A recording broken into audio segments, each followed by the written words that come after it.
Maria here. Welcome to my channel. Today I want to talk about a couple of rather new releases and whether I think that they're worth the hype or not.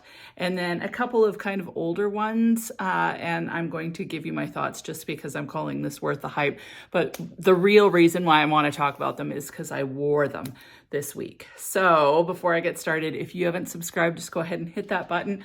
Join the weird and wonderful family.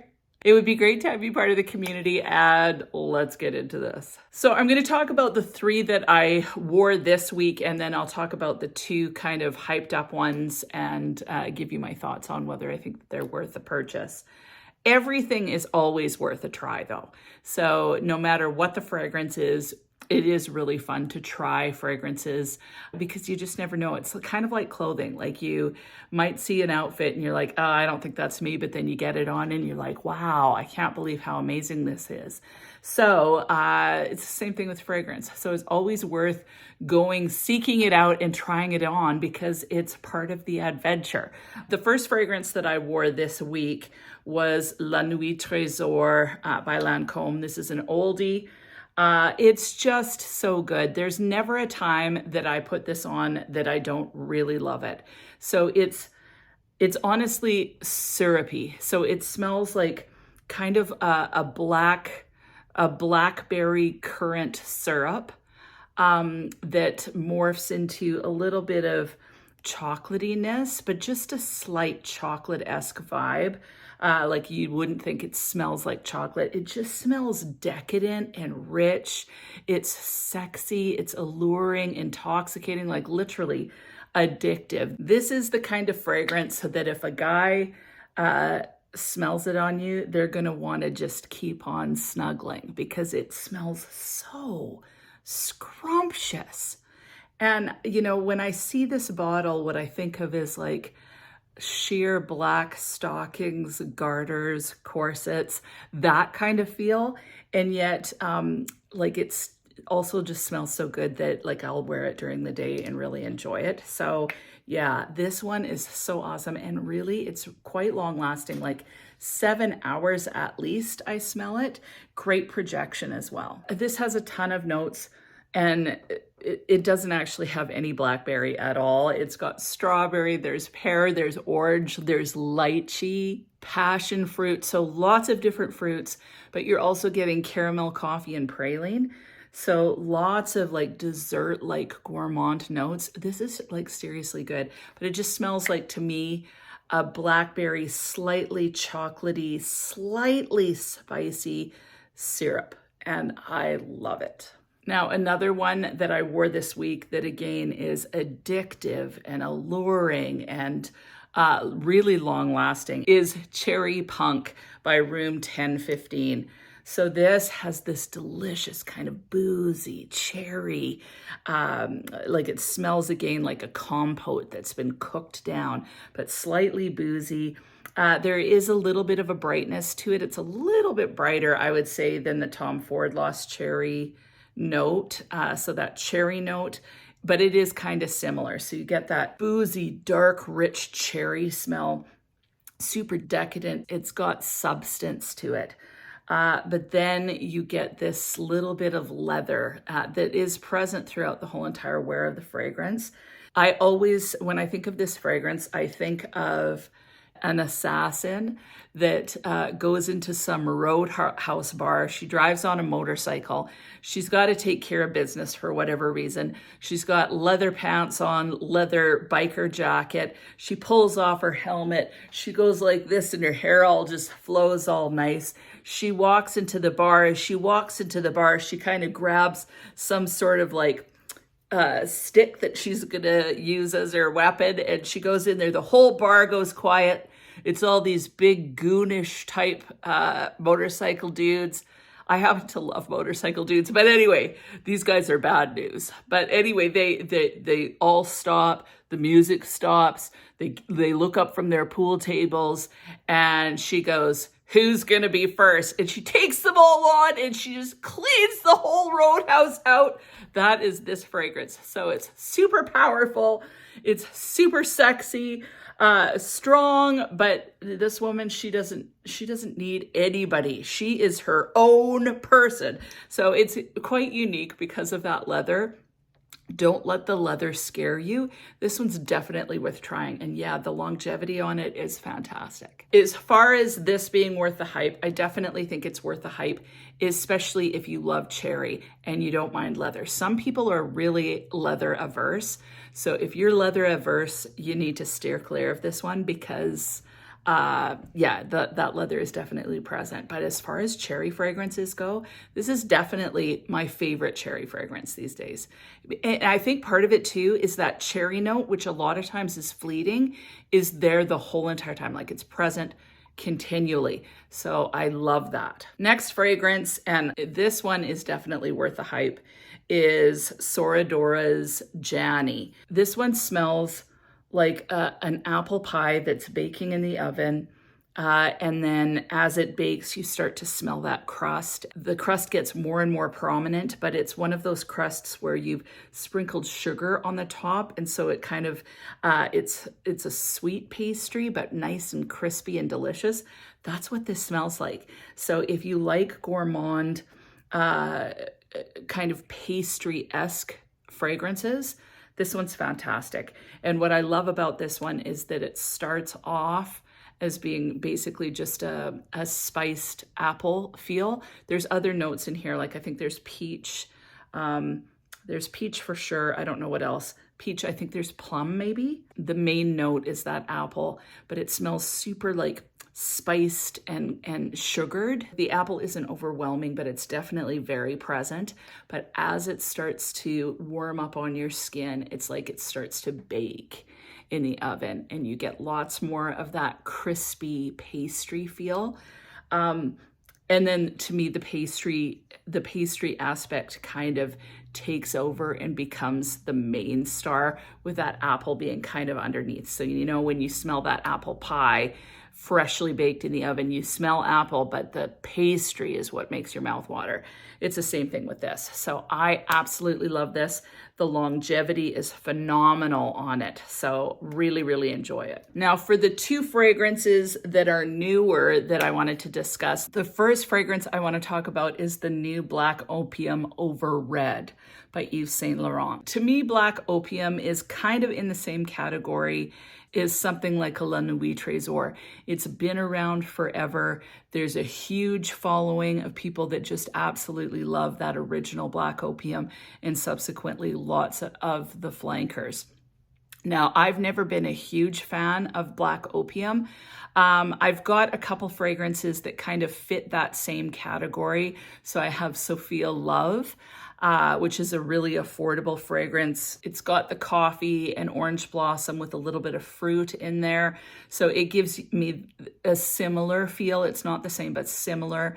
I also have The Only One by Dolce & Gabbana, which to me is another fragrance that has that coffee, orange blossom. So the coffee isn't like a coffee fragrance. The coffee just adds a bit of warmth to that orange blossom and gives it a little bit of something, something. So I do have fragrances that are kind of in that same family as Black Opium, but Black Opium really never was for me. There's been a couple flankers that I have liked. So the neon one, I actually liked it. It was a little bit more fruity feeling.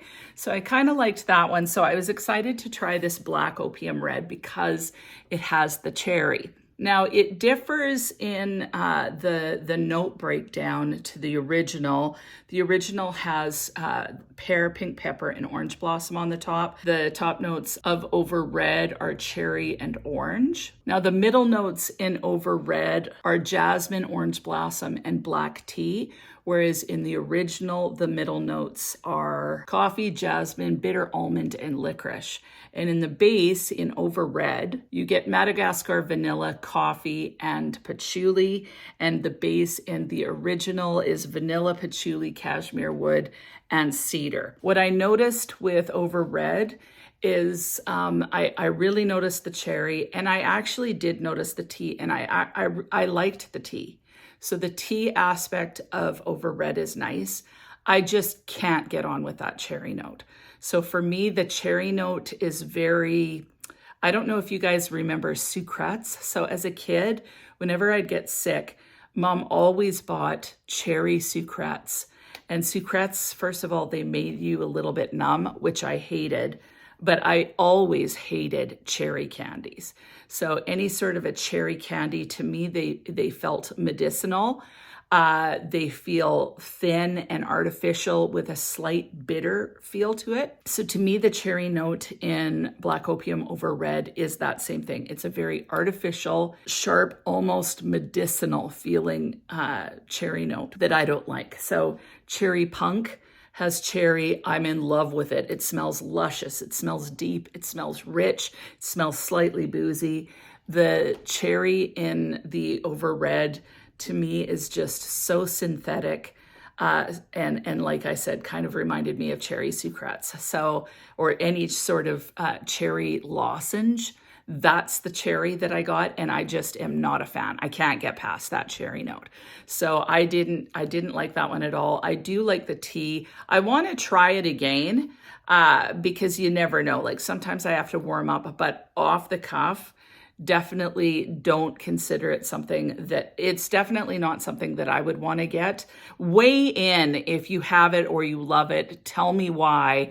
For me, that cherry was just too synthetic, too sharp, too artificial feeling for me to enjoy, because I really like that deeper, darker cherry feel. Not in everything. Like there's some fragrances that I have that have kind of a lighter cherry feel, a little bit more artificial, and I don't mind. But in this one, it was just too strong and I wasn't a fan.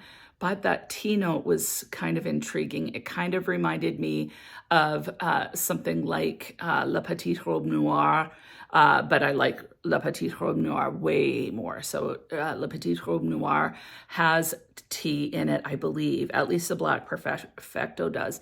And it's got that cherry that's a little bit thinner, a little bit more medicinal feeling almost.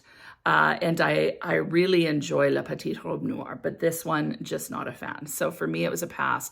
Now, that said, coffee fragrances with cherry, like it's a very great combination normally. So I would take something like The Only One, which is similar to Black Opium, and I would mix it with something like a Tom Ford Lost Cherry or a Tom Ford Lost Cherry dupe. That is a fantastic combination. I've done it many, many times.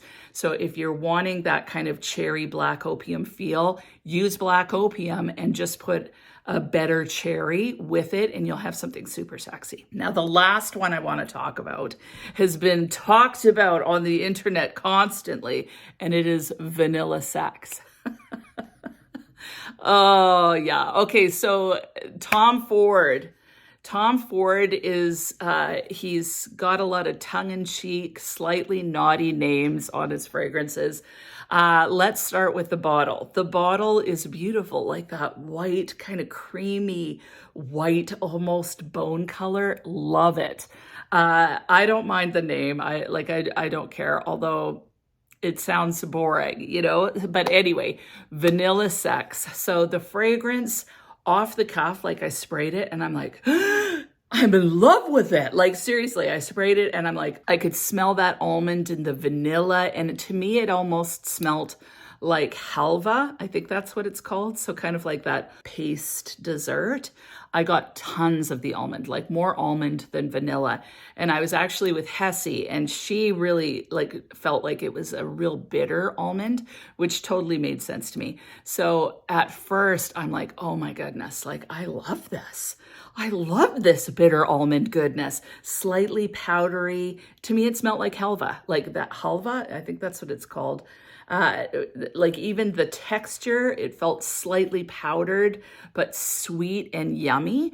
So that's what happened first on my skin. Now it says it has some floral notes, tonka and sandalwood. As it dried on my skin, I didn't really notice any floral notes, but somehow it just got really sickly on me. So it more and more, I got a little bit of that bitter note, a little bit of the powder, and just kind of a sickly, almost like a sickly, milky feel. Like it wasn't good. Again, it kind of reminded me a little bit of baby's breath. So like when babies have just drank milk and they smell like they blow on you. I'm not a real fan of that, and I certainly don't associate it with something that's sexy.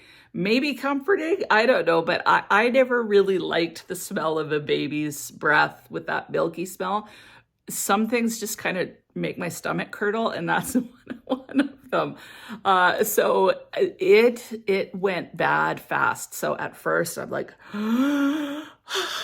it's so awesome, and then I'm like, this is so not awesome. Like, it's just not good, not good.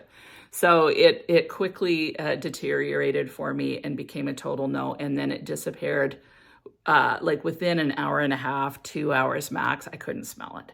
So for the price, it's absolutely ridiculous.